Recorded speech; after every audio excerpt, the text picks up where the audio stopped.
Welcome to Democracy Now!, democracynow.org, the War and Peace Report. I'm Amy Goodman. The House Intelligence Committee has released its report on the impeachment inquiry, concluding President Trump tried to use the powers of his office to solicit foreign interference on his behalf in the 2020 election. The scathing report says, quote, "The president placed his own personal and political interests above the national interests of the United States," unquote. The report went on to say the founding fathers prescribed a remedy for a chief executive who places his personal interests above those of the country: impeachment, unquote. This is House Intelligence Committee Chair Adam Schiff speaking Tuesday.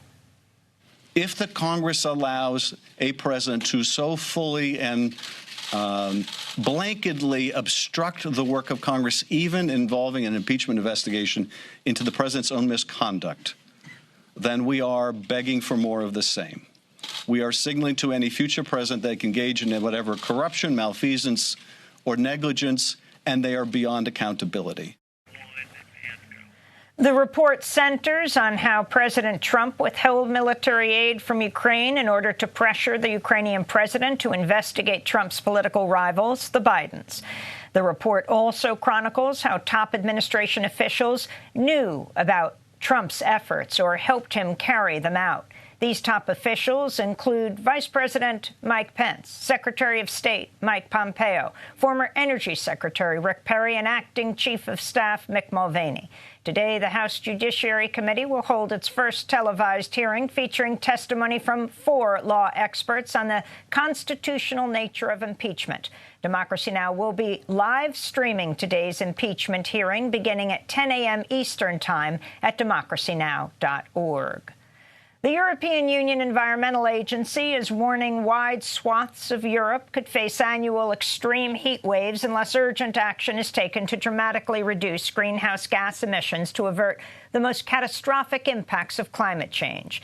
This is Hans Bruynix of the European Union Environmental Agency, which released its new report this week amidst the UN Climate Change Summit in Madrid, Spain.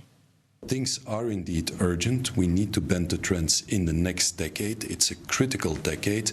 We already see irreversible damage. Climate change is happening. Biodiversity is lost. Species are disappearing. Our oceans are changing fundamentally.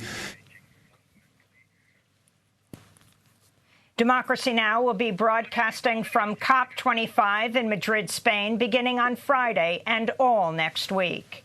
California Senator Kamala Harris says she's ending her 2020 presidential campaign. Harris began the race as one of the front-running candidates, but now says she doesn't have enough money to continue her run. There's been a significant racial wealth gap among the 2020 presidential candidates. In November, the 4 leading white candidates, Bernie Sanders, Elizabeth Warren, Pete Buttigieg, and Joe Biden had nearly 4 times as much cash on hand as the race's 5 candidates of color: Harris, Andrew Yang, Cory Booker, Tulsi Gabbard, and Julian Castro. This is Castro responding to news about Kamala Harris's departure from the race. What we're staring at is a DNC debate stage in a few days with no people of color on it. That does not reflect the diversity of our party or of our country. And we need to do better than that. After Senator Harris announced her departure from the race, Trump sarcastically tweeted at Harris, writing, quote, "Too bad, we will miss you, Kamala." In response, Harris, California's former top prosecutor, responded, "Don't worry, Mr. President. I'll see you at your trial." An explosive new ProPublica investigation reveals how the consulting giant McKinsey and Company helped the Trump administration speed up its mass deportation program. McKinsey proposed cuts to spending on food, medical care, and supervision of people in immigration jails, measures that were considered too harsh by some immigration and customs enforcement agents. The McKinsey team also looked for ways to accelerate deportations, which raised concerns among some ICE officials about due process protections for immigrants appealing their removal from the United States. McKinsey now has a new $2 million contract with CBP, that's Customs and Border Protection. In Louisiana, asylum seekers detained at an immigrant jail in the rural town of Winfield are refusing to move into their cells as part of an ongoing protest against their prolonged detention. Family members of people detained at the Wynn Correctional Center say some asylum seekers are sleeping outside the facility and have inscribed towels and bed sheets with the word libertad, or freedom, in Spanish. Wynn detains about 1,500 men and is one of 8 jails in Louisiana that began imprisoning asylum seekers last year. The House of Representatives has overwhelmingly voted for legislation that requires President Trump to impose sanctions against senior Chinese officials involved in the mass detention camps of Muslim Uyghurs in China's northwestern region of Xinjiang. The Chinese government responded angrily to the legislation's passage. This is the Chinese Foreign Ministry spokesperson. No person should underestimate the Chinese government's resolution and ability to defend our national sovereignty, national security, and developmental interests. Anyone who wants to use Hong Kong and Xinjiang issues to interfere and restrain China's development must be delusional. The House's passage of the Uyghur Act of 2019 comes as the New York Times reports Chinese officials in Xinjiang are collecting blood samples en masse in efforts to build a system capable of creating an image of a person's face using DNA. The United States is also separately seeking to develop this technology, which raises vast concerns about privacy and state surveillance. The International Criminal Courts are beginning a 3-day hearing today about torture in Afghanistan, including by U.S. forces. The hearing will probe allegations that members of the U.S. military and intelligence agencies tortured, raped, and sexually abused Afghan prisoners between 2003 and 2004. Prosecutors and torture survivors are hoping to overturn a previous ruling that blocked an investigation into alleged U.S. war crimes in Afghanistan.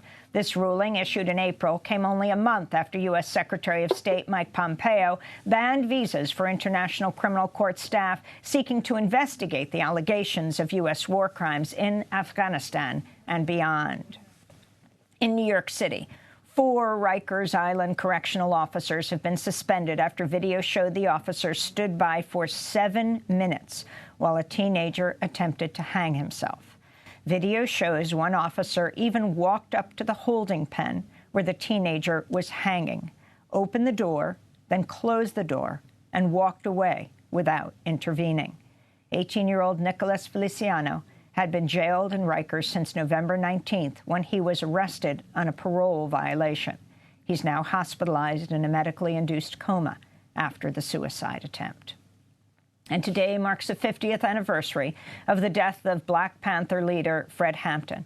On December 4th, 1969, Chicago police raided Hampton's apartment and shot and killed him in his bed. He was just 21 years old. Black Panther leader Mark Clark was also killed by the police in the raid. Authorities initially claimed the Panthers had opened fire on the police who were there to serve a search warrant for weapons, but evidence later emerged that told a very different story. The FBI, the Cook County State's Attorney's Office, and Chicago police had conspired to assassinate Fred Hampton. This is Hampton, in his own words, speaking before his death about the repression against his fellow Black Panther Party members. Going through all types of physical and mental torture. But that's all right, because we said even before this happened, and we're going to say it after this, and after I'm locked up, and after everybody's locked up, that you can jail revolutionaries, but you can't jail a revolution. Right.